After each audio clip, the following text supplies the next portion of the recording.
अ, आप स्टार्ट कर सकते हैं दिलीप भाई। थैंक यू वेरी मच श्रुति जी। और साथ ही अनिल भाई, बहुत बहुत आपका शुक्रगुजार हूँ। दोस्तों, मैं शराबी हूँ, मेरा नाम दिलीप है। आज भगवान की कृपा है, आप भाइयों का साथ है और एक का सुंदर मार्गदर्शन। यही कारण है कि मैं शराब से जहरीला घूंट अभी तक किया नहीं और एक संतुलित जीवन जीने का प्रयास कर रहा हूँ। मेरी आवाज आ रही है? जी भाई। Thank you very much. जिंदगी की सारी तबाही और बर्बादी करके इस अल्कोहलिक्स एनोनिमस पे जब लाया गया था, तो मेरी बोलने वाली चीज मेरे पास में कुछ भी नहीं बची थी। मैं पूरी तरह बिखर गया था शराब की वजह से। और आखिरी का पड़ाव ऐसा था कि ए में आने के पहले मैं 5 महीने से ज्यादा बर्निंग घाटों में रहा हूँ। जीने की राह पूरी खत्म हो चुकी थी। रात के 11 साढ़े 11 बजे मेरी मिसेस और दो छोटे बच्चे, एक 6वीं क्लास में लड़की और एक तीसरे क्लास में लड़का, औरत के मैंने कपड़े एक हथियार से काटा और वही हथियार उसको गले में लगाया। बहुत बेकार सिचुएशन थी मेरी। और उसी अवस्था में मेरा परिवार रात के 11:30 12 बजे मुझे छोड़ के चला गया था। ये इतना खतरनाक पागलपन मेरे अंदर में कैसे आया कि मुझे कुछ भी पता नहीं था और सब कुछ मेरी तबाही और बर्बादी हो गई। सारे प्रयास हो चुके थे शराब छोड़ने के, लेकिन कहीं पर भी मेरी शराब बंद नहीं हुई। धीरे धीरे मेरे काम धंधे जाने लगे, रिश्ते खराब होने लगे, सोशल बायकॉट हो गया। रत्ती भर इज्जत नहीं थी समाज में और घर में और परिवार में। और सब कुछ तबाही अपने खुले आंखों से देख रहा हूँ। जिंदगी बिखर गई, पागल हो गया हूँ। नागपुर में साइकेट्रिस्ट के लॉकअप में मुझे डाला गया, आस्था हॉस्पिटल में। ये नागपुर के जाने माने साइकेट्रिस्ट है डॉक्टर पवन। वहाँ दोनों हाथ और पैर बांधकर मुझे इलेक्ट्रिकल के शॉक दिए जा रहे थे। कुछ दिनों के बाद में मुझे वहाँ से छुट्टी मिली, बावजूद मेरे हाथ में शराब आई। और उसके बाद में 100 दिन में रिहाब सेंटर, मेरा व्यसन मुक्ति केंद्र में मुझे डाला गया। बावजूद उसके मेरे हाथ में शराब ही आई। और आखिर का पड़ाव ऐसा आ गया कि मैं डिफेंस, रेलवे, डब्ल्यूसीएल और माइल में एक कॉन्ट्रैक्टर था। 70 75 लोगों का स्टाफ मेरे पास में काम कर रहा था। धीरे धीरे मेरे काम जाने लगे। 19 लाख रुपए रेलवे ने फोरफिट कर दिया, जब्ती कर दिया। दुनिया भर के शोकॉज नोटिस आते थे, लेकिन मैं कंप्लाइंस नहीं देता था। 24 आवर शराब पीता था और उसके चलते सारी तबाही और बर्बादी। आखिर का दूसरा ऐसा पड़ाव आ गया कि भाई, अभी नागपुर में मकान था, वो भी स्क्रैप में नीलाम हो गया। मैं रास्ते पे आ गया, परिवार रात को चला गया। और मिसेस ने बोला कि भाई, मैं कसाई इंसान के साथ में नहीं रहना चाहती, मुझे just I want to divorce. वो कसाई इसलिए बोला था कि मैंने औजार से उसके बहुत महंगे महंगे ड्रेसेस और महंगी महंगी साड़ियाँ काट डाला था। इस सूरत में एक भाई के पास में गया, भाई ने बोला तू पागल इंसान है, बोले तू यहाँ नहीं रह सकता। बहन के घर में गया, बहन के दो बच्चे थे, वो दोनों इंजीनियरिंग कर रहे थे। मामा बोले यहाँ नहीं रहना है, पागल इंसान नहीं होना बोले यहाँ पे। और एक सबसे बड़ा भाई था नागपुर में, स्लम एरिया में रहता था। वो बोले तू दिलीप आया तो सही, लेकिन फुटपाथ पे सोना पड़ेगा, तेरे को अंदर हम सोने की इजाजत नहीं देंगे। और ना ही तू लेटरिन बाथरूम यूज करेगा और ना ही तेरे को खाना मिलेगा, लेकिन घर के सामने सो सकता है। दोस्तों, मेरे हिस्से में जो कुछ एक दो चद्दर और ब्लैंकेट्स आई थी, बाकी सारा जितना भी सामान था घर में मैंने सब बेच मार दिया था। और बाकी जो छोटा मोटा बचा था, जो मेरी मिसेज के हिस्से में आया था, वो लेके गई और मेरे को केवल दो चद्दर और एक ब्लैंकेट मिली। वो लेके मैं फुटपाथ पे सोता था भाई के घर के सामने। उस भाई को मैंने शराबखोरी में मारा था। वो भाई मुझे मार नहीं सकता था, ना ही मुझे भगा सकता था। लेकिन उसने उसने 4-5 दिन के बाद में प्लानिंग किया मेरी शराबखोरी के चक्कर में, इसको भी यहाँ पे भी नहीं रखना है। ये सोने के लिए आता है रात में, इसके कपड़े जला दो, ना रहेगा बांस ना बजेगी बांसुरी। जब मैं रात के 11 बजे, ठंडी के दिन थे, अपने नियोजित जगह पे आया फुटपाथ पे सोने के लिए, तो उसने वो जो कपड़े थे वो भी जला दिए थे। अब ऐसे सूरत में करना क्या है? दरवाजे लाख, दरवाजे कोई नहीं खोल रहे। मैं घाटों में गया रहने के लिए। बर्निंग घाटों में मैंने 5 महीने से ज्यादा समय निकाला। और फिर एक नशेड़ी को अच्छे विचार नहीं आते। जैसे नशेड़ी को विचार आते वैसे मुझे भी आए कि अभी मेरा बचा कुछ भी नहीं है, मेरे हिस्से में कुछ बचा ही नहीं है। कुछ नहीं बचा था मेरे पास में सिवाय मेरी सड़ी हुई मानसिकता और खोखला शरीर। बड़े मुश्किल से मैंने 5 साढ़े 5 महीने वो घाटों में निकाला, बर्निंग घाटों में। और मुझे ये रियलाइज हुआ कि भाई just I am not in existence. अब मेरी कोई औकात नहीं, मेरा कोई अस्तित्व नहीं, मैं पूरा मिट चुका हूँ, जल चुका हूँ पूरा। सब कुछ तबाह हो गया फिर से। मैं खड़ा नहीं हो सकता, परिवार गया हुआ वापस नहीं आ सकता, काम धंधे गए वापस नहीं आ सकते। और मुझे ऐसे मरना है तो उससे अच्छा सुसाइड किया जाए, ये विचार लेकर मैं 2-4 दिन से प्लानिंग कर रहा था। लेकिन असीम भगवान की कृपा, मैं फिर से वो भाई के पास में गया 5 साढ़े 5 महीने के बाद में उसकी माफी मांगने के लिए कि भाई तूने मुझे पढ़ाया लिखाया, अच्छी तालीम दिया। लेकिन वहां जाने के बाद में फिर से मुझने भगा दिया।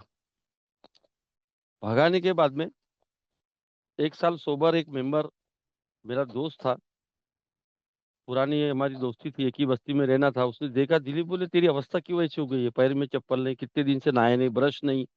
मैं बोला भैया घाटों में रहता हूँ मैं, घाटों में क्या ना बाथरूम होता है क्या? वहाँ कोई घर है अपना वाला? बोला 4-5 महीने से मैं वही पड़ा हूँ। दोस्तों उसने ये बोला मुझे कि भाई शराब छोड़ने की इच्छा है क्या? मैं बोला बे बकवास मत कर। आवा बावा गंडा ताबीज, साइकेट्रिस्ट का लॉकअप, व्यसन मुक्ति केंद्र, रिहाब सेंटर, सब कुछ हो गया। अब तू यार झाड़ू छोड़ने की बात कर रहा है, तेरे से बेवकूफ इंसान तो कोई दुनिया में है ही नहीं। मैं बोला भाग तू यहाँ से।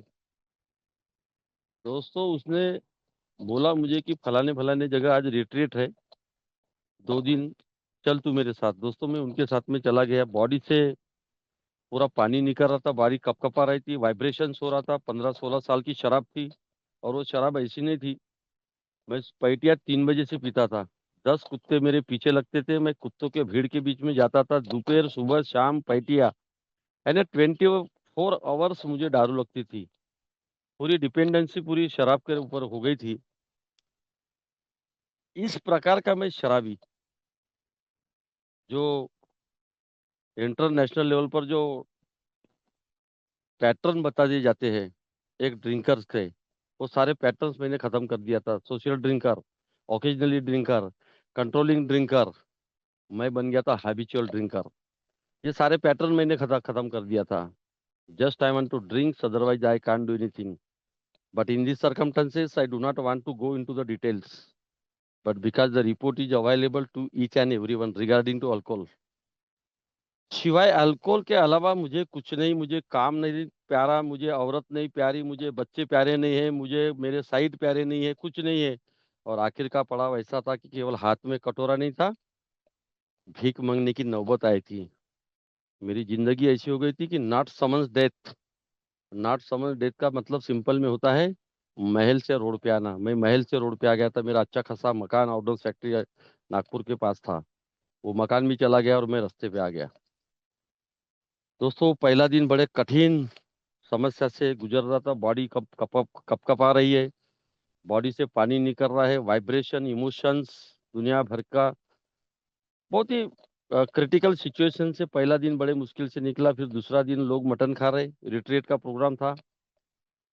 मेरे मुंह में कुछ भी खाना नहीं जा रहा था, उल्टी आ रही थी, पानी निकल रहा था। ऐसे सिचुएशन में बड़े मुश्किल से दोस्तों दूसरा दिन निकला। यही टाइम हुआ था 4, साढ़े 4, 5 बज रहे थे। सब लोग अपने घर में जाने लगे। मुझे एक दो मेंबर आए, बोले दिलीप भाई तुम घर क्यों नहीं जा रहे हो? मैं बोला मेरा बसेरा घाटों में है, मैं तो घाटों में ही जाऊंगा ना। बोले इसके पहले? मैं बोला घाटों में रहता था, मैं 5 साढ़े 5 महीने से घाटों में रहा हूँ मैं। अरे नहीं यार, बोले तुम चलो, बोले हमारे घर टेरिस खाली है, बोले टेरिस में रहो। वो जनवरी महीना था, 20 जनवरी, खतरनाक ठंडी। उन्होंने मुझे ब्लैंकेट दिया, नीचे डालने के लिए दिया, ऊपर टेरिस में अरेंजमेंट किया, 2 4 दिन रहा मैं। दोस्तों ये जर्नी बढ़ी, और जर्नी बढ़ने के बाद में धीरे धीरे स्पॉन्सर किया 3 महीने के बाद में। 8 महीने के बाद अगस्त महीने में मेरा मैरिज एनिवर्सरी है, मिसेस मिलने के लिए आई। मेरे स्पॉन्सर को पूछती है, मैंने 2 स्पॉन्सर लिया है, एक सर्विस स्पॉन्सर और एक स्टेप स्पॉन्सर। मेरे स्पॉन्सर 83 साल के हैं, 37 ईयर्स सोब्राइटी उनकी। उनको पूछा गया, बोले ये 8 महीने से इनकी दारू बंद हो गई है, क्या मैं इनके साथ में रह सकती हूँ? क्या है उनकी दारू बंद हो गई है? मेरे स्पॉन्सर ने बहुत ही करारा जवाब दिया। उन्होंने ये बोला कि भाई दिलीप आज मीटिंग में है, फेलोशिप में है, प्रोग्राम में है, तो आज की गारंटी है, कल की गारंटी मैं नहीं दे सकता। कल तुम मुझे ब्लेम कर सकते हो, कल को दारू पिया तो हुई the responsible for cause and consequences. परिणाम और कारण भोगने के लिए तैयार कौन रहेगा? आज की गारंटी है, one day at a time. मेरी मिसेस को मालूम नहीं था दोस्तों। उसके बाद में वो पैचअप नहीं हुआ। मैंने मेरे स्पॉन्सर को पूछा, गुरुजी बोला 8 महीने के बाद मेरी मिसेस मिलने के लिए आई, वो दिन था कल का 10 अगस्त, और 8 महीने मुझे करीब होते आए, लेकिन पैचअप हुआ नहीं। कारण क्या है? दिलीप बोले तुम्हारे बच्चे के माध्यम से, जो भी तुमको बच्चे मिल रहे हैं, तो उसके माध्यम से तुम्हारा बिहेवियर और तुम्हारा नेचर और तुम्हारे एटीट्यूड पता चल रहा है कि भाई तुम में रत्ती भर का भी बदलाव नहीं हुआ है, केवल और केवल शराब से दूरी है। ये ग्रेप वाइन पढ़ो, बोले। उन्होंने ग्रेप वाइन मुझे पढ़ने के लिए दिया। वहां लिखा था कि इस मीटिंग में मैं कितने भी साल आके बैठूं, अगर मेरे में रत्ती भर भी सुधारना नहीं हो रही है, तो इस मीटिंग में बैठने के बाद में भी मैं शराब पी के बैठा हूँ। टाइटल था ड्राई सोबर, सूखा शराबी कोरडा मद्यपी। दोस्तों मेरे आंखें खुले, मैंने आगे के स्टेप लेना चालू कर दिया, और 4 स्टेप इन्वेंट्री में मेरी ब्रेन स्कैनिंग हो गया, और एक रियलाइजेशन हुआ कि भाई मसला शराब का नहीं है। मैं हमेशा बोलता हूँ कि I am not addicted to alcohol और ड्रग्स। लिटरेचर में लिखा है, I am not addicted to alcohol और ड्रग्स। मैं शराब का या मैं नशे का लती गुलाम लाचार बेबस मानसिक रूप से नहीं हूँ। मैं किन किन चीजों का लती गुलाम लाचार बेबस नशेड़ी हूँ मानसिक रूप से? आगे लिखा है, I am addicted to escaping reality not accept. क्या मैं मेरी वास्तविकता को नहीं मानता? कौन सी वास्तविकता है? उसमें नंबर 1 पे है मेरा घमंड, सामने आ गया। Realization, 4 step inventory, clear cut. मेरा घमंड, ego never accept the truth. मेरा घमंड मेरी वास्तविकता को नहीं मानता, क्योंकि मैं एक नंबर का बेईमान और कमीना इंसान हूँ। मैं एक नंबर का कल्प्रिट हूँ, दोषपूर्ण हूँ। मैं एक नंबर का ठग हूँ, चालबाज हूँ। ये चीजें 4 स्टेप इन्वेंट्री में चेकलिस्ट बनी, मेरी स्पॉन्सर के सामने रखा, तब मालूम, तब रियलाइजेशन हुआ कि मसला शराब नहीं है। ओल्ड टाइमर क्यों बोल रहे बार बार मीटिंगों में कि शराब हमारा मसला नहीं है, शराब हमारा प्रॉब्लम नहीं है, शराब हमारा मामला नहीं है? फिर मामला क्या है? मामला कुछ और है। पहले स्टेप में केवल आधी लाइन में लिखा है, I M powerless over alcohol and my life is unmanageable. मैं शराब के सामने शक्तिहीन हूँ, और शराब ने मेरी अस्त व्यस्तता कर लिया है। मसला शराब का अगर होता तो 12 कदम में पूरा अल्कोहल का रेफरेंस होता। 12 कदम में अल्कोहल का रेफरेंस नहीं है, केवल आधी लाइन में अल्कोहल का रेफरेंस है। धीरे धीरे दोस्तों जर्नी चालू हो गई। 11 महीने के बाद में परिवार आ गया। उसके बाद में पहला मेडल, पहला टोकन मिला।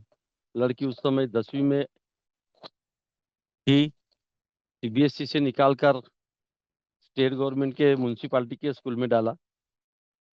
आप लोगों से सुनता था कि भाई मेरी रिकवरी के साथ में मेरी परिवार की रिकवरी होना बहुत जरूरी है। घर में जगह नहीं बैठने के लिए किराए का छोटा सा 2 रूम का मकान लिया।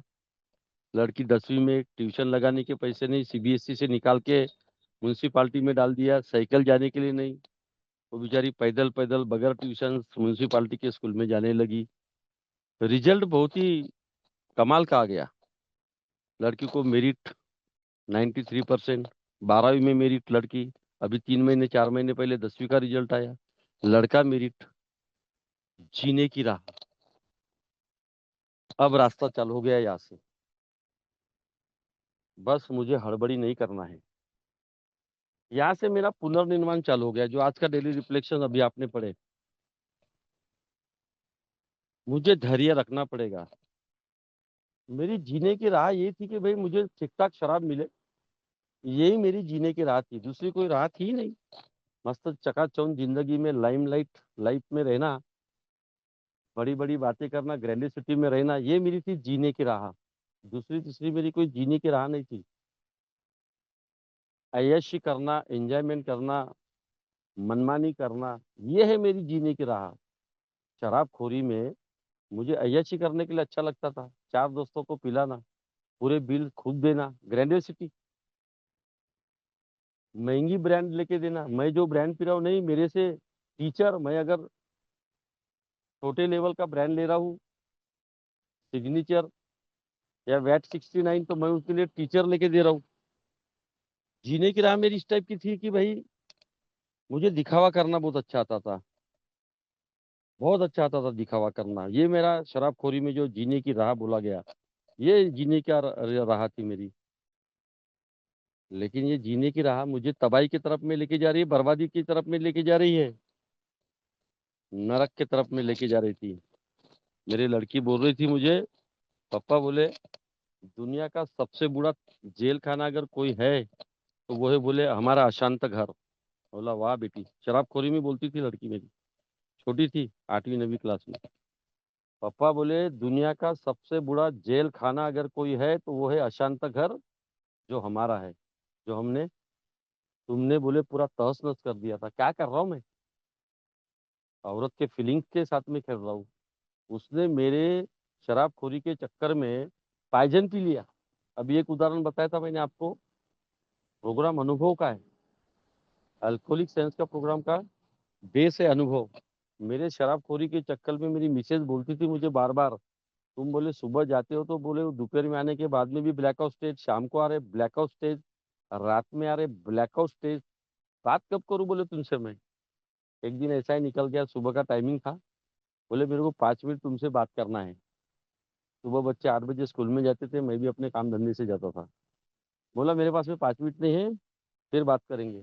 फिर उसने वही बात बोला, दोपहर में ब्लैकआउट स्टेज, शाम को ब्लैकआउट स्टेज और रात में ब्लैकआउट स्टेज, मैं बात कब करूं बोले? मैं एक स्टैचू बन गई बोले, स्टैचू, पुतला बन गई हूँ बोले मैं। मेरा डिप्रेशन बहुत ज्यादा है बोले, मेरे को दवाखाने में लेके चलो बोले, साइकेट्रिस्ट के पास में।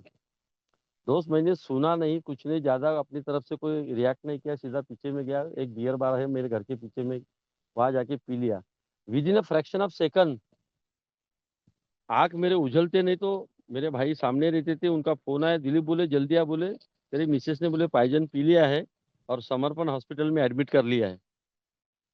अब एक नॉर्मल कोर्स में कोई भी इंसान, वो जिंदगी और मौत से फाइट कर रही है, 2 छोटे छोटे बच्चे हैं, कल को कुछ हो गया तो वो बच्चे रास्ते पे आएंगे, भीख मांगेंगे, यतीम होंगे, ये सोच सकता है एक नॉर्मल कोर्स में आदमी। लेकिन मुझे कोई मलाल नहीं है, वो मर भी जाए तो भी मुझे मलाल नहीं है। मैं गया, लेकिन उसको मिला ही नहीं। वो फर्स्ट फ्लोर पर अपनी जिंदगी और मौत से फाइट कर रही थी। दोनों बच्चे नीचे आए, मैंने डिक्की से शराब निकाला, पहले ही पी के था, और गिलास चकना और बॉटल निकाल के वही पी लिया। दोनों बच्चे मेरे बॉडी को पकड़ के बिलग रहे थे। पापा बोले मम्मी के मुंह से झाग निकल रहा है, फेस निकल रहा है, बोले कुछ भी हो सकता है, बोले मम्मी को आप मिलो, बोले मम्मी को। किस प्रकार का नशेड़ी हूँ यार मैं, क्या कर रहा हूँ मैं? अरे उसकी इमोशंस क्या है, मिसेस की उसकी फीलिंग्स क्या है, उसका दर्द क्या है, उसकी वेदना क्या है, उसकी पीड़ा क्या है, समझ रहा हूँ मैं?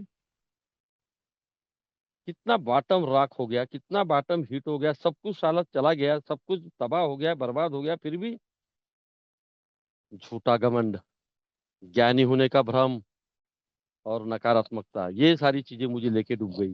दोस्तों मैं उसको मिला नहीं। क्यों नहीं मिला कि मैंने इतनी वहां पे भी हॉस्पिटल में आने के बाद में बहुत पी लिया था। बाजू में ड्रेन थी, ड्रेन में जाके गिर गया और मैं वही फंस गया। पता नहीं कैसी वो रात निकली, मुझे कोई होश नहीं था। दूसरे दिन सुबह उठा, मैं रिसेप्शनिस्ट के पास में गया और पूछा। मैडम बोला मनीषा बोरकर यहाँ पे एडमिट किए थे कल, कौन से फ्लोर पे है?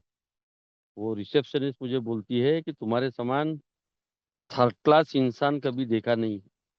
औरत बोले जिंदगी और मौत से भीख मांग रही थी, बोले कल फाइट कर रही थी, मुंह से झाग निकल रहा था, है फेस निकल रहा था, और तुम शराब पी के यहाँ गिरे थे नाली में। क्या इंसान हो बोले तुम? तुमको इतनी परवाह नहीं बोले कि ये दोनों छोटे बच्चे, एक लड़का और एक लड़की, बोले कल को भीख मांगेंगे, यतीम होंगे, रास्ते पे आएंगे, उसकी भी चिंता नहीं तुमको? मैडम बोला सॉरी। कोई सॉरी नहीं बोले। गलती की माफी होती है बोले, चालाकी की माफी नहीं होती बोले। तुम बहुत चालाक इंसान हो बोले। मैं बैरंग वहां से निकल गया, छुट्टी हो गई। बोले तुम्हारी मिसेज को तुम्हारी सास आके लेके गई बोले। क्या कर रहा हूँ यार मैं साला ये? इसके लिए शराब पिया का? एक अच्छा पढ़ा लिखा इंसान, एक अच्छे बहुत ठीक ठाक मेरे काम धंधे थे, समाज में एक नाम था, सोसाइटी में नाम था, परिवार में नाम था। ये है मेरी जीने की राह, ये रास्ता है मेरे जीवन का। एक निरर्थक जीवन, हमारे बिग बुक में शब्द है, बिल की कहानी में। एक निरर्थक जीवन जिसका कोई सिग्निफिकेंस नहीं, कोई अर्थपूर्ण जीवन नहीं, कोई जीने की राह नहीं।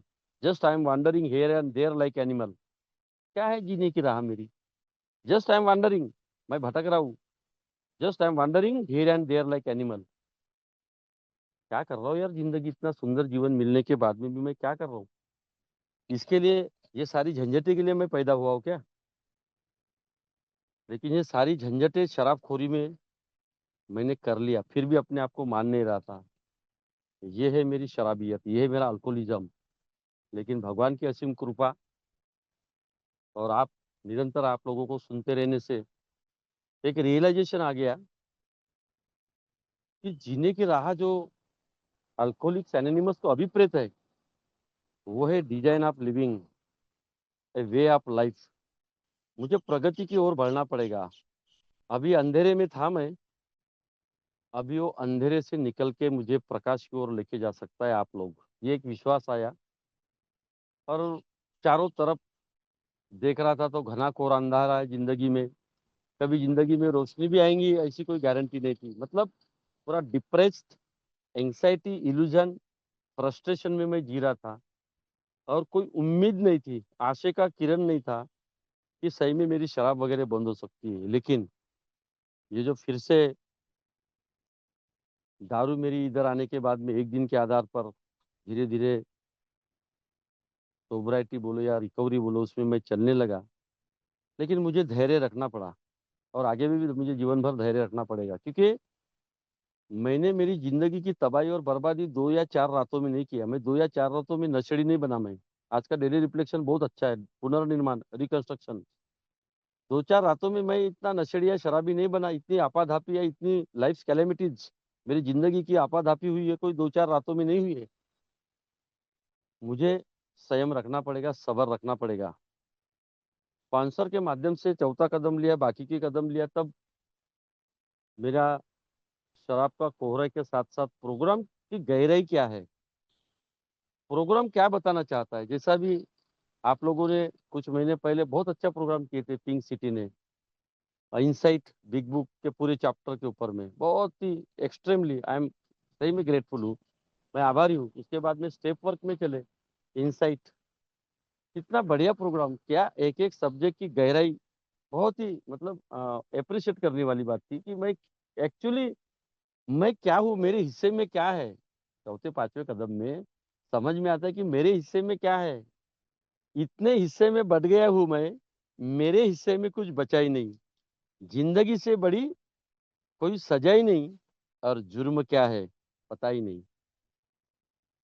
ये जब चौथा और पांचवा कदम मैंने किया तब समझ में आया कि भाई अभी वो राजेश भाई ने शेयरिंग किया था कि अभी मेरे पार्ट में क्या है।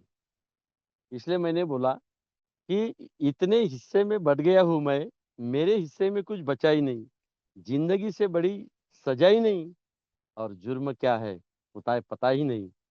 लेकिन दोस्तों यहाँ आने के बाद में क्या सजा है ये भी रियलाइज हुआ, क्यों सजा मिली इसका रियलाइजेशन हुआ, और जुर्म क्या किया इसका भी रियलाइजेशन हुआ। बहुत ही जबरदस्त चौथा और पांचवा कदम उन्होंने जो शेयर किए थे, ये 4 लाइन मैंने कुछ पढ़ते रहता हूँ, मेरे जिंदगी में वो लागू होता है, बहुत ही लागू होता है, क्योंकि वो दयनीय परिस्थिति जैसी पूरी पूरी तरह स्पिरिचुअल डेथ हो गई थी मेरी। यानी अच्छे गुण थे नहीं, मैं कोई कसाई इंसान नहीं था। मेरी मिसेस ने बोल दिया था, उसकी साड़ियाँ काटा था मैंने और उसके ड्रेसेस काटा था, तब मुझे बोला था उसने, कसाई इंसान के साथ में मैं रहना पसंद नहीं करूंगी, वो भी पढ़ी लिखी है। मेरे अंदर में क्रिएटिविटी अच्छे गुण नहीं थे, ऐसी बात थी क्या। मैं चंद्रपुर जिले से ताड़ोबा के नेशनल पार्क से आकर नागपुर में वहां से फर्स्ट नंबर की 7वीं क्लास में स्कॉलरशिप लेकर पूरे तालुका से नागपुर के में मैं एजुकेशन के लिए आया। मेरा एजुकेशन ठीक ठाक हुआ, और उसके बाद में मेरी प्रोसेस भी बड़ी अच्छी रही एजुकेशन की। लेकिन मैं इस टाइप का इतना गिरा और इतना नीचा लेवल क्रॉस करूंगा ये मैंने कभी नहीं देखा था। पर मेरे मिसेस ने जो बोला था मेरे को अभी भी याद है, कसाई बोला था मुझे, कसाई यानी जिसको बकरे को काटते हैं ना, वो उसको बोलते कसाई। तो क्या अच्छाई मेरे अंदर में नहीं थी? अच्छाई थी। मैं भी एक अच्छा इंसान था, बहुत लोग काम करते थे, मैंने पहले बोला 60 से 70 लोगों का स्टाफ मेरे पास में काम करता था, इतने लोगों का मैं घर का भरण पोषण कर रहा था। क्या मैं अच्छा इंसान नहीं था, एक पढ़ा लिखा इंसान? लेकिन अच्छाई खत्म हो गई थी, शराब ने पूरा खत्म कर दिया था। Creativity is the highest rebellion in existence. रचनात्मकता अस्तित्व में सबसे बड़ा विध्वंस और विद्रोह है जो मैंने किया हूँ। अरे मेरे शराब का और मेरे औरत के साड़ियों का काटने का क्या लेना देना है? रात के 11:30 बजे जा रही जवान औरत 30 साल की, देखने में ठीक ठाक, नागपुर के समान शहर के अंदर में रात के 11, 11:30, 12 बजे ऑटो वाले रिक्शा वाले कैसे होंगे? उसके साथ में क्या व्यवहार करेंगे? इसका सेंस नहीं मुझे, इसका मैनर्स नहीं मुझे। 2 कौड़ी की पढ़ाई लिखाई हो गई मेरी, 2 कौड़ी की हो गई पढ़ाई लिखाई, कोई मतलब नहीं है। क्या कर रहा हूँ मैं ये? इसके लिए शराब पिया था क्या मैंने? लेकिन दोस्तों यहाँ आप लोगों को निरंतर सुनते रहने से ये समझ में आ गया कि भैया अभी रिकंस्ट्रक्शन करना पड़ेगा, मुझे पुनर्वानी करना पड़ेगा। पुनर्वानी के लिए मुझे संयम रखना पड़ेगा, क्योंकि 2, 4, 8 रातों में मैं नशेड़ी नहीं बना, और 2, 4, 8 रातों में मैं कोई इतनी तबाही और बर्बादी नहीं हुई। तो मुझे अगर अपने जिंदगी में आगे बढ़ना है तो मुझे मेरा पुनर्निर्माण करना पड़ेगा। जिंदगी जीने का जो रास्ता जो अल्कोहलिक्स एनोनिमस ने दिया है, उस रास्ते पर मुझे जाना होगा। डिजायर टू लिव, जीने की चाहत, जो अल्कोहलिक्स एनोनिमस का विपरीत है। दोस्तों जर्नी बढ़ गई, पहला कदम, दूसरा कदम, तीसरा, चौथा, ये सब कदम ठीक ठाक प्रैक्टिस करना चालू हो गया। जिंदगी में 7.5 पौने 8 साल में बहुत तूफान आए, बहुत कयामत आई, बहुत कयामत आई, बहुत तूफान आए, बहुत हर्डल्स आए, बहुत ग्रीवेंसेस आए, बहुत समस्या आई। लेकिन शराब ये मेरे कोई भी समस्या का हल नहीं हो सकता है। जीने की राहत में मुझे एक बात समझ में आई कि भाई मैं एक ऐसा इंसान था, एक नशेड़ी और एक समाज में से बेदखल इंसान। वो आदमी क्या सोचेगा जीने की राहत के बारे, चाहत के बारे में? सोच ही नहीं सकता। नशेड़ी को समाज में रत्ती भर इज्जत नहीं होती है। निकाला हुआ, समाज से बायकॉट किया हुआ इंसान था मैं। लेकिन यहाँ आने के बाद में एक डिजायर क्रिएट हुई। पहली डिजायर हमारे अल्कोहलिक साइंस में प्रियम्बल में लिखा है, पहले लाइन में लिखा है, प्रियम्बल में, प्रस्तावना में। वो बोलता है डिजायर टू स्टॉप ड्रिंकिंग। पहला शब्द, क्या शराब छोड़ने की इच्छा है क्या? यहाँ से मेरी चाहत शुरुआत हो जाती है कि सही में मेरी चाहत यहाँ से शुरुआत होती है। ये जो पहला शब्द है यहाँ पे डिजायर टू लिव, वैसे ही प्रेमल में भी यही शब्द है, डिजायर टू स्टॉप ड्रिंकिंग। दारू छोड़ने की इच्छा, अल्कोहलिक्स एनोनिमस की पहली कंडीशन। फिर वहां से मेरी यात्रा शुरू हो जाती है। फिर मेरी यात्रा जब शुरू हो जाती है, तब भी मैं डगमगाता हूँ, इम्बैलेंस होता हूँ, क्योंकि इमोशंस में भरा रहता हूँ मैं, इमोशनल इनसिक्योरिटी में रहता हूँ मैं। लेकिन धीरे धीरे दोस्तों स्पॉन्सर के माध्यम से जब मैं प्रोग्राम करना चालू कर देता हूँ, तो मैं मेरे जितने भी तकलीफें, परेशानी, हर्डल्स है, ये सब स्पॉन्सर के ऊपर में और भगवान के ऊपर में छोड़ देता हूँ मैं, कि अभी भैया जो भी होगा अच्छा होने वाला है। क्योंकि शराब अभी एक दिन के आधार पर बंद है, तो मरने का तो मामला ही नहीं है। नेचुरल डेथ हो सकती है, कुत्ते की मौत नहीं हो सकती है। शराब पी के तो कुत्ते की मौत नहीं हो सकती है। अभी आपके साथ में हूँ, तब तक तो मुझे गारंटी है, प्रोग्राम गारंटी देता है। ये प्रोग्राम गारंटी देता है, क्योंकि नागपुर में आज भी 45 साल के सोबराइटी नागपुर में है। अभी मैंने 56वीं टोकन देखा, मैंने 56वां विली डी मुंबई में। और भी बहुत सारे लोग हैं, 40, 50, 55, ये लोग देख रहा हूँ मैं। और जो नेचुरल डेथ ए में जिनकी डेथ हो गई, वो 70, 75, 80 के बाद में हुई, क्योंकि दारू बंद है। आज ये कॉन्फिडेंट है कि अभी मैं कुत्ते की मौत नहीं मर सकता, क्योंकि शराब नहीं है, क्योंकि लगातार निरंतर आप लोगों का साथ है। चाहत मुझे अभी जीने की क्रिएट अल्कोहलिक्स एनोनिमस ने दिया, एक कायदे का जीवन जीने की चाहत। क्या है? एक कायदे का जीवन। क्योंकि अल्कोहलिक साइंस का प्रोग्राम आध्यात्मिक है, और आध्यात्मिकता का बेस भगवान है, ईश्वर है। अभी मैडम ने पढ़ा, वहाँ क्लियर लिखा है कि ये प्रोग्राम आध्यात्मिक है। और आध्यात्मिकता कोई सिद्धांत, कल्पना, परिकल्पना, या कोई कायदा, या कोई रूल्स एंड रेगुलेशन, या कोई टर्म्स एंड कंडीशन नहीं है। बिल साहब ने लिखा है बिग बुक में, a spiritual life is not a theory, we have to live it. Alcoholics Anonymous का प्रोग्राम ये थ्योरी नहीं है, रूल्स एंड रेगुलेशन नहीं है, टर्म्स एंड कंडीशंस नहीं है। इस प्रोग्राम को मुझे मेरे जिंदगी में लागू करना पड़ेगा, आत्मसात करना पड़ेगा। यानी बताने से कम इसको जीना पड़ेगा, ये बिल साहब बोलते हैं। तब मेरे अंदर में एक विलिंगनेस आती है, एक इच्छा आती है गहराई में इस प्रोग्राम को परखने की, इस प्रोग्राम के प्रति पूरी रुचि बढ़ती है। और बिग बुक में एक वाक्य है, willingness to grow is the essence of all spiritual development. एक के प्रोग्राम के प्रति मेरी बढ़ने की अगर इच्छुकता है, तो ये सभी आध्यात्मिक विकास का सार है। बहुत बड़ी बात लिखी है वहां पे। मुझे ये सारी चीजें शुरू में समझ में नहीं आ रही थी, क्योंकि केवल मेरे को शराब से दूरी पाना था। बाकी स्टेप्स क्या है, ट्रेडिशंस क्या है, कंसेप्ट क्या है, प्रिंसिपल क्या है, प्रोमिसेस क्या है, मुझे उससे कोई लेन देन नहीं था। लेकिन स्पॉन्सर करने के बाद में पूरा पिक्चर कुछ अलग ही दिखने लगा। ये चीजें करना पड़ेगा। बोले दिलीप, तुम्हारी मिसेस 8 महीने नहीं आई थी, मिल के गई थी, इसका मतलब दारू बंद थी, बाकी के येड़े चाड़े जैसे के वैसे थे। और मैं बड़ी बड़ी चाहत की बात कर रहा हूँ, जीने की चाहत। Charity begins at home, family after words. ये फैमिली आफ्टर वर्ड्स में बड़ा अच्छा लिखा है। मैं अपने आप को सुप्रीम समझता हूँ, सुप्रीम, प्राइम, सबसे बड़ा।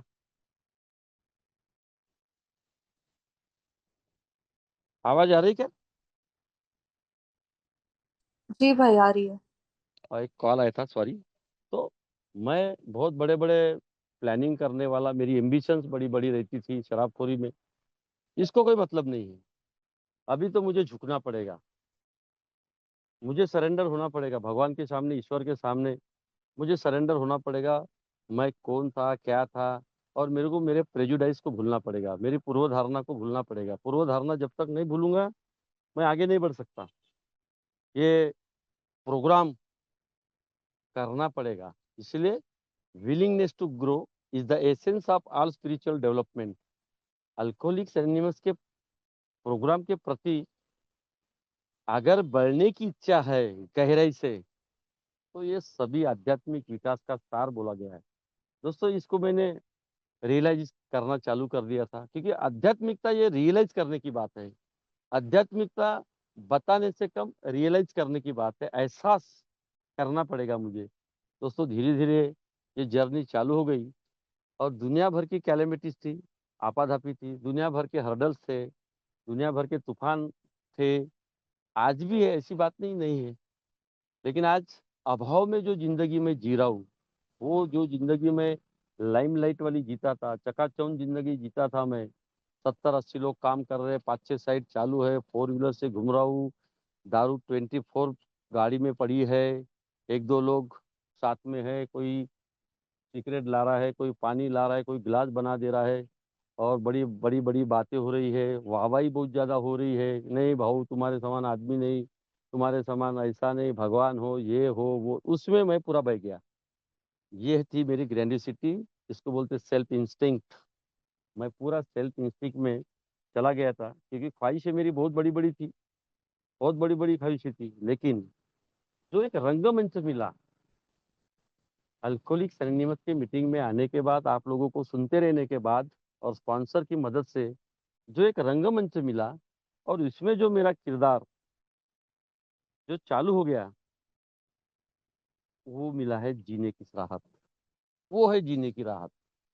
मेरे पहले किरदार क्या थे, मेरे पहले लहजे क्या थे, मेरा पहला एटीट्यूड क्या था, मेरे पहले विचारधारा क्या थी, पूरा घमंड, गुस्सा, खुन्नस, इसी से भरा रहता था, और हमेशा ब्लेमिंग नेचर, मेरी गलती होने के बाद में भी कभी एक्सेप्ट नहीं करने वाला, दोषारोपण, ब्लेमिंग नेचर से भरा, खुन्नस से भरा, रेस्टलेसनेस, इरिटेशन और डिसकंटेंट।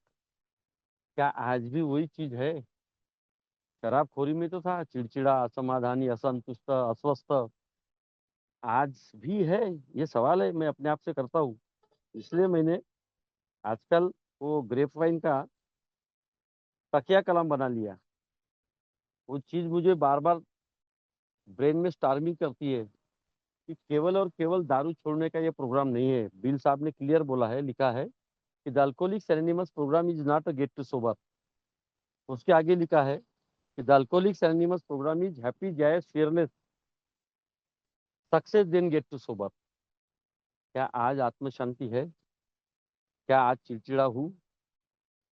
क्या आज वही येड़े चाड़े चालू है? क्या आज वही ड्रामे चालू है?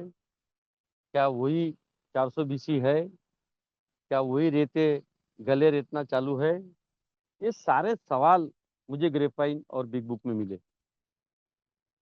इसीलिए शुरू में मैंने मेरी खुद की कहानी बताया, और ये कहानी में भी मैंने ये बताया कि मेरी मिसेस नहीं आने का बेसिक और बेसिक कारण यही था कि खुद को बहुत बड़ा ज्ञानी समझता था। ज्ञानी होने का भ्रम, इंसान का सबसे बड़ा दुश्मन उसकी मूर्खता में नहीं है, ये जो ज्ञानी होने का जो भ्रम है, ये उसकी मूर्खता है। तो इधर आने के बाद में समझ में आया। अब जैसी जिंदगी जलानी थी मैंने जला दिया। अब भाई पास्ट को मुझे भूलना पड़ेगा, प्रेजुडाइज को भूलना पड़ेगा, पूर्व धारणा छोड़ना पड़ेगा। अगर जब तक मैं पूर्व धारणा को छोड़ता नहीं, मैं आगे बढ़ ही नहीं सकता, क्योंकि वो ब्रेन स्टार्मिंग होता है मेरे को। प्रेजुडाइज, पुराने विचार, पुरानी धारणा, पुराने खतरनाक वो विचार थे, वो मेरे ब्रेन को स्टार्मिंग करते हैं। इसलिए बिग बुक में लिखा है कि भाई पूर्व धारणा को मुझे त्यागना पड़ेगा, सेक्रीफाइस करना पड़ेगा। अगर मैं वो उसको बांध के रखता हूँ, तो फिर मैं, मेरा वो जख्म फिर से नासुर हो सकता है। फिर मैं बेचैन रहूंगा, चिड़चिड़ा रहूंगा, तनाव में रहूंगा, परेशानी में रहूंगा। फिर जो अल्कोहलिक एनोनिमस को अभिप्रेत है जीने की चाहत, उससे मैं चूक सकता हूँ, उससे मैं चूक सकता हूँ। इसीलिए मुझे निरंतर मीटिंग करना पड़ेगा। मीटिंग मेरे लिए जिंदगी और मौत है। जिंदगी और मौत मेरे लिए इसलिए है कि अगर मैं, मुझे मेरा माइंड का माइंड को स्टेबल रखना है, तो मुझे निरंतर आप लोगों को सुनना पड़ेगा, निरंतर आप लोगों को सुनना पड़ेगा। क्योंकि अभी वो विली डी का बर्थडे हो गया था, 56 या 55, अभी 5-6 महीने पहले उन्होंने एक बात बोली थी, सोबराइटी इज बेयर बिगिनिंग। सात्विकता ये केवल शुरुआत है। अब बताओ, 50 साल होने के बाद में भी वो मेंबर बोलते हैं कि सात्विकता ये शुरुआत है। लेकिन मुझे क्या लगता है कि 2-4-5 साल हो गए, बहुत बड़ा तीर मार लिया मैंने। तीर मारने का मामला ही नहीं यहाँ पे। जिस दिन मैंने ये सोच लिया कि तीर मारा मैंने, तो मेरी उल्टी गिनती चालू हो जाएंगी। ये प्रोग्राम जिंदगी और मौत का है। बीमारी सीधी घाट पे लेके जाने वाली है। मैं घाटों से रिटर्न आया हूँ। मैं हमेशा बोलता हूँ कि मुर्दे में जान फूकने का मादा, मादा यानी पावर, मुर्दे में जान फूकने का मादा इस अल्कोहलिक साइंस के 12 कदम में है। इस 12 कदम को मुझे जिंदगी में अप्लीकेबल करना पड़ेगा, मजबूरी से ही मुझे लागू करना पड़ेगा, मजबूरी से ही। क्योंकि 12/12 में ट्रेडिशन नंबर 9 में क्लियर कट लिखा है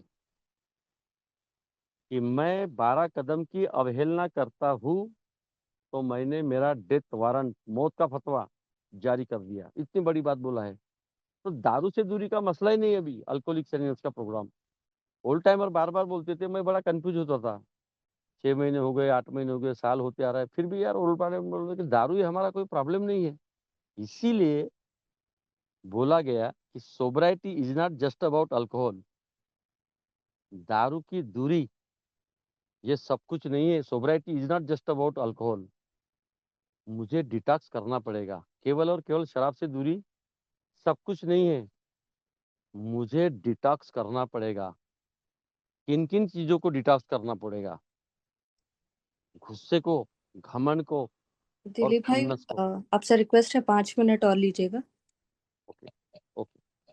तो मुझे डिफेक्ट ऑफ कैरेक्टर पर गुस्सा है, घमंड है, आलस्य है, आसक्ति है, चिड़चिड़ापन है मेरा, भौतिकता है, लस्ट है।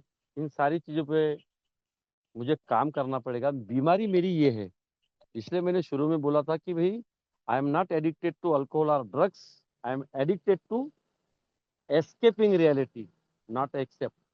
मुझे मेरे जो बार बार उफान मारते हैं स्वभाव दोष, डिफेक्ट ऑफ कैरेक्टर, मेरी बीमारी वो है। उसके ऊपर मुझे निरंतर काम करना पड़ेगा। अगर मैं स्पॉन्सर के माध्यम से, ओल्टाइमर के माध्यम से, आप लोगों के माध्यम से ये प्रोग्राम को अपनी जिंदगी में अगर लागू करता हूँ तो डेफिनेटली जो अल्कोहलिक्स एनोनिमस को जो जीने की राह है, एक happy life, ultimate purpose of my life, खुशनुमा जिंदगी, इससे बड़ी कोई हो ही नहीं सकती। क्योंकि मैंने 15 साल पहले पावड़े से पैसे कमाए। मेरी औकात से ज्यादा कमाए, लाखों रुपए महीना कमाता था, लेकिन कोई आत्म शांति, मन शांति और चित्त शांति नहीं थी। इसलिए 12वां कदम जो मुझे मिला है मुझे बांटना पड़ेगा। जो भी मुझे मिला है, sobriety is not over owned, it's rented and it's due everyone. शराब से जो दूरी मिली है, मैंने कोई पराक्रम या परिश्रम नहीं किया या कोई बहुत बड़ा तीर नहीं मारा है। ये रेंटल है, ये किराए से मिला है और मुझे किस्तों में बांटना पड़ेगा। एक सफर अल्कोहलिक की मदद करना पड़ेगा। ये मुझे मेरे स्पॉन्सर ने और आप लोगों के माध्यम से सुनते रहता हूँ तो ये प्रोग्राम मालूम पड़ा कि what is the ultimate purpose of my life in alcoholics anonymous. A में आने के बाद में मेरे जिंदगी का मुख्य उद्देश्य, मेरी राह क्या हो सकता है? तो दो ही चीजें हैं। जिनको मैंने तड़पाया, जिनको मैंने परेशान किया, जिनको मैंने दर्द दिया, जिनको मैंने मेरे वजह से आहत हो गए, उनको खुशनुमा जिंदगी देना है। और दूसरा, एक सफर और अल्कोहलिक की मदद। उसके आगे कुछ नहीं। बाकी ये पैसा कौड़ी, भौतिकता, ये अपनी जगह, ये सब आने वाली है। प्रोग्राम ईमानदारी का है, आध्यात्मिकता है का प्रोग्राम है। पहले आध्यात्मिकता है। Materialism keeps away from spirituality. अगर मैं पैसे के पीछे भागता हूँ तो पैसा मेरी आध्यात्मिकता को तोड़ डालता है। इसलिए बोला गया है कि भाई materialism keeps away from spirituality. मेरी आध्यात्मिकता को तोड़ने का काम पैसा, भौतिकता करती है। इसलिए पहले भौतिकता के पहले आध्यात्मिकता। दोस्तों, ये प्रोग्राम मैं अपनी जिंदगी में लागू करने का प्रयास कर रहा हूँ। निरंतर स्पॉन्सर की मदद, आप लोगों का साथ रहता है हमेशा। और फिर से मैं एक बार बहुत बहुत आभारी हूँ आप लोगों का, अनिल भाई का। और श्रुति जी, आपने मुझे मेरे अनुभव कथन के लिए जो मुझे अपॉर्चुनिटी दिया, आप लोग सभी लोगों का आपने शांति से सुना। अनिल भाई, फिर से आपका बहुत बहुत शुक्रगुजार हूँ। सभी का आभारी हूँ। Thank you very much.